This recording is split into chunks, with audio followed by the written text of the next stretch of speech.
ಇನ್ನು ಸಿದ್ದಾಪುರ ತಾಲೂಕಿನ ತ್ಯಾರ್ಸಿ ಬಳಿ ಇರುವ ಸರ್ಕಾರಿ ಪ್ರಥಮ ದರ್ಜೆ ಕಾಲೇಜಿನ ಜನಪದ ಉತ್ಸವ ಹಾಗೂ ಸಂಪ್ರದಾಯ ದಿನಕ್ಕೆ ಶಾಸಕ ಭೀಮಣ್ಣ ನಾಯ್ಕ್ ಎತ್ತಿನ ಗಾಡಿ ಓಡಿಸುವ ಮೂಲಕ ಚಾಲನೆ ನೀಡಿದರು. ಸಿದ್ದಾಪುರ ಕುಮಟಾ ಮಾರ್ಗದ ಕಾಲೇಜು ಬಸ್ ನಿಲ್ದಾಣದಲ್ಲಿ ಕಾಲೇಜಿನ ವಿದ್ಯಾರ್ಥಿನಿಯರು ಸಾಂಪ್ರದಾಯಿಕ ಉಡುಗೆ ತೊಟ್ಟು ಪೂರ್ಣಕುಂಭ ಸ್ವಾಗತದೊಂದಿಗೆ ಶಾಸಕರನ್ನು ಬರಮಾಡಿಕೊಂಡರು. ಅಲ್ಲಿಂದ ಡೊಳ್ಳು ಕುಣಿತದೊಂದಿಗೆ ಮೆರವಣಿಗೆ ಹೊರಟಿದ್ದು, ಪ್ರಗತಿಪರ ಕೃಷಿಕರಾಗಿರುವ ಶಾಸಕ ಭೀಮಣ್ಣ ನಾಯ್ಕ್ ಎತ್ತಿನ ಗಾಡಿಯನ್ನು ಓಡಿಸಿ ಹಳ್ಳಿಯ ಸೊಗಡನ್ನು ವಿದ್ಯಾರ್ಥಿಗಳಿಗೆ ಪರಿಚಯಿಸಿದರು.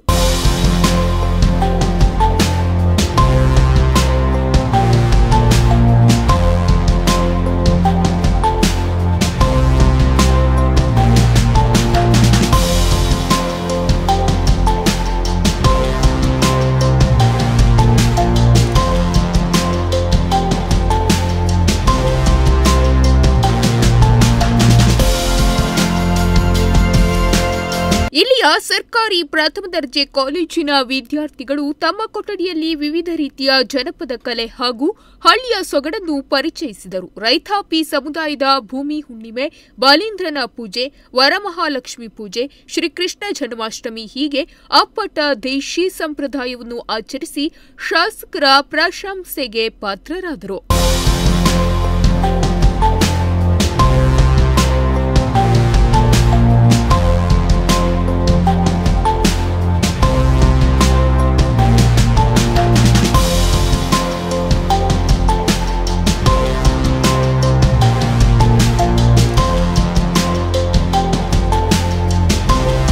ಈ ವೇಳೆ ಶಾಸಕ ಭೀಮಣ್ಣ ನಾಯ್ಕ್ ಮಾತನಾಡಿ, ವಿದ್ಯಾರ್ಥಿಗಳು ಶ್ರದ್ಧೆಯಿಂದ ಶಿಕ್ಷಣ ಪಡೆಯಬೇಕು. ಜನಪದ ಕಲೆಗಳ ಉಳಿಸುವಲ್ಲಿ ವಿದ್ಯಾರ್ಥಿಗಳು ಹಾಗೂ ಯುವಜನತೆಯ ಪಾತ್ರ ಮುಖ್ಯವಾಗಿದೆ. ಸವಾಲನ್ನು ಸ್ವೀಕರಿಸಿ ಯಶಸ್ಸಿನ ಮೆಟ್ಟಿಲೇರಬೇಕು. ಹಳ್ಳಿಯ ಸೊಗಡನ್ನು ಪರಿಚಯಿಸಿದ ವಿದ್ಯಾರ್ಥಿಗಳಿಗೆ ಅಭಿನಂದನೆ ಸಲ್ಲಿಸುತ್ತೇನೆ. ಹಿಂದಿನ ಕಲೆ ಹಾಗೂ ಸಂಪ್ರದಾಯದ ಉಳಿವಿಗೆ ಯುವಜನತೆ ಪಣತೊಡಬೇಕು ಎಂದು ಹೇಳಿದರು.